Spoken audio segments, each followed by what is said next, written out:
What if you could use the same Pokemon more than once on a team? Singles Pokemon currently has a species clause where you can only use one Pokemon of a species at a time. This means two things. One is that you can't use the same Pokemon twice, i.e. you can't use Charizard 2 times on your team, and two, it means you can't use the same Pokemon in different forms on your team. For example, you can't use Rapidash and Galarian Rapidash on the same team. But what if you could? How would the competitive singles metagame change? Every Thursday we have a Theorymon Thursday where I discuss the best theory crafted ideas. Comment on the weekly community posts that get posted on Monday and I will talk about the most liked posts. First, let's talk about Pokemon that you could use more than once if you could, and then we can talk about different forms of the same Pokemon. We can take a look at the Anything Goes format to see what archetype of Pokemon would justify being used more than once.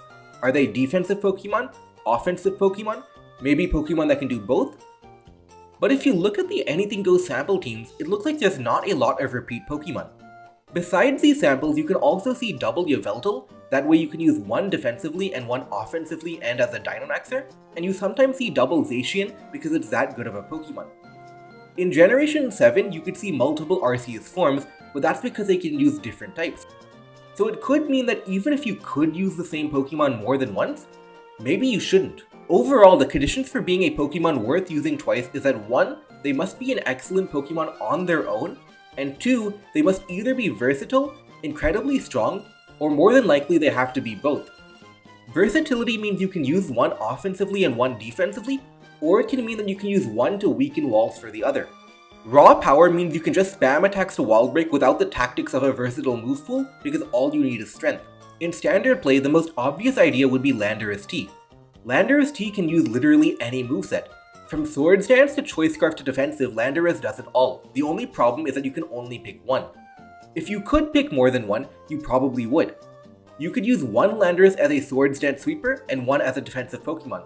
One Landorus can wall break for the other, and Landorus gets Toxic and Knockoff, which makes it a good disruptor for a lot of defensive Pokemon. Pokemon that are immune to Toxic, like Poison and Steel, are weak to Ground, which means that Landorus is pretty consistent about getting Toxic off on Pokemon that are supposed to check it. One Landorus can spread Toxic and Knockoff, and the other can use a moveset with Swords Dance to break through once the checks are weakened. Landorus-T is a good to great sweeper, but not an elite sweeper.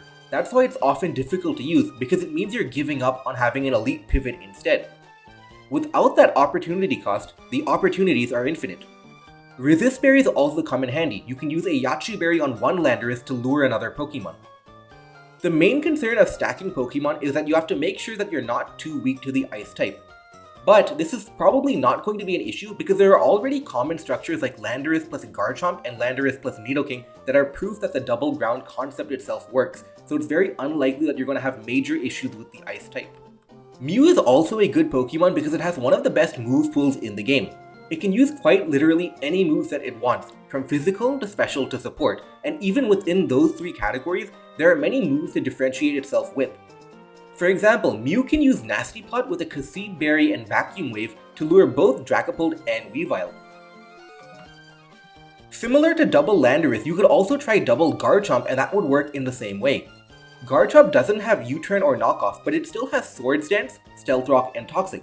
One possible orientation could be to use one Garchomp with Scale Shot to beat faster teams, and one with more coverage to try and beat bulkier teams, like Fire Fang for Ferrothorn. Generally speaking, most Pokemon that are already good and have versatility can be justified to use a second time. For example, Tapu Lele can be used with a Choice Scarf, and then something like a Calm Mind Focus Blast to beat Steel types. One Tornadus can be a knockoff pivot, and the other one can be a Nasty Plot user. One Weavile can be a Choice Banded beat-up user, and the other one can be Swords Dance.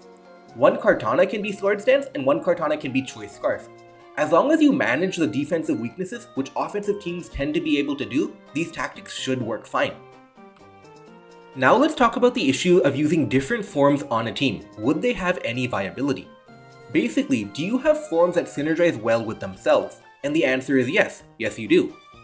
The main example that comes to mind is being able to use Zapdos and Galarian Zapdos on the same team. The two Pokemon form a really nice offensive synergy because of their typing. Galarian Zapdos loves to spam powerful attacks like Close Combat and Brave Bird. Because moves like Brave Bird have recoil, Galarian Zapdos often does not use Life Orb and instead needs Choice Band for power. Teams often rely on using Pokemon like Slowbro or Toxapex to deal with the Galarian form. If they switch into close combat, they win, and even if they switch into a Brave Bird, they can tank one hit and then switch to a flying resist like Corviknight. Zapdos conveniently beats these three Pokemon. Zapdos beats bulky water types and steel types to try to check the Galarian form. Similarly, Zapdos, which can get walled by Pokemon like Blissey, can get punished by Galarian Zapdos. On top of all of that, Zapdos gets Volt Switch and Galarian Zapdos gets U-Turn so that they can pivot for each other and create very deadly attacking combinations. From a defensive point of view, both Pokemon don't share any common weaknesses, which is normally a concern when you stack the same type. Admittedly though, this is less relevant because you don't often use Zapdos-Galar defensively because it doesn't get roost and can't afford to switch into attacks because it already takes so much damage from Brave Bird recoil. Another idea is Slowking and Slowking-Galar and Slowbro and Slowbro-Galar, but it's not immediately clear where the synergies lie. Slowking is often used as a special defense wall with Regenerator, and so does Slowking-Galar, just with a slightly different typing. It's not very clear why you would want to overlap the two special walls on the same team.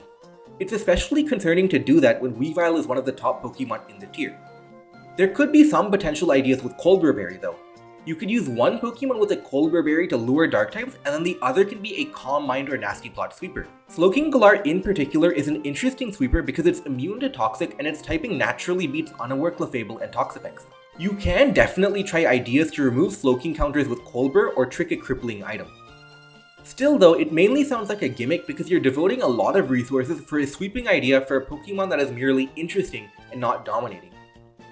The Slowbro line is similar to Slowking but with a more physical defensive orientation, and that helps with something like Urshifu Rapid Strike. Moltres-Galar and Moltres also have some good synergy ideas. They both can spam powerful flying attacks like Hurricane to weaken checks for each other. Fire and Dark also have good synergy as Moltres can switch into Fairy type attacks and Moltres-Galar can beat Pokemon like Slowking. Moltres' ability Flame Body and access to Will-O-Wisp means that it can spread burn, which could help Moltres-Galar set up sweep late in the game. The main concern here is that Moltres is itself a mediocre Pokemon, and to use it would feel like using it for the sake of using it. In standard play that appears to be it though. The main issue is that it happens that not a lot of Pokemon with alternate forms are even OU in the first place, and even if they are, their alternate forms aren't very good or have no synergy. For example, Ninetales Alola is a great Hail setter in standard play, but Ninetales Regular is a Pokemon that isn't even ranked and has zero synergy with Hail anyway. Rotom Wash can be decent, but none of its other forms are OU caliber, so you'd have to check out the lower tier for more ideas. One idea could be using Rotom Wash and Rotom Heat in UU. One Pokemon can use a Choice Scarf Trick moveset and the other can use a Nasty Plot moveset. Trick can cripple the electric type switch-in for the other, and Nasty Plot Rotom could see good results as a result.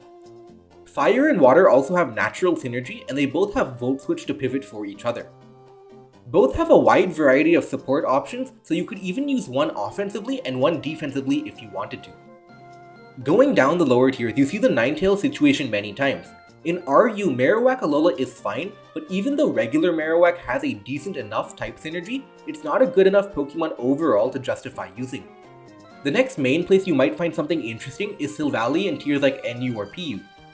Silvally forms, just like Arceus, can be any type you want and often have a diverse moveset. It would be insane to talk about every possible type combination, but there are truly many options.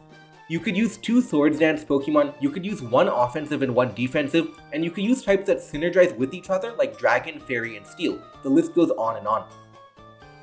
As mentioned earlier, there's already proof of this concept and anything goes with Arceus. Rapidash and Rapidash-Galar on paper have a very interesting type synergy, but Rapidash itself isn't even good enough to be in PU on its own, and PU is the lowest recognized tier already. Articuno-Galar and Articuno are similar. Articuno itself isn't good enough to justify using an even PU. Overall, based on what we know from Anything Goes and our understanding of the tiers of standard play, it looks like it wouldn't be unrealistic for Pokemon to be used more than once. But it's still not something you can easily predict from far away, and you would probably need to play some games to see if it would work or not. What do you think? These are all opinions, so let me know what you think I missed or got wrong.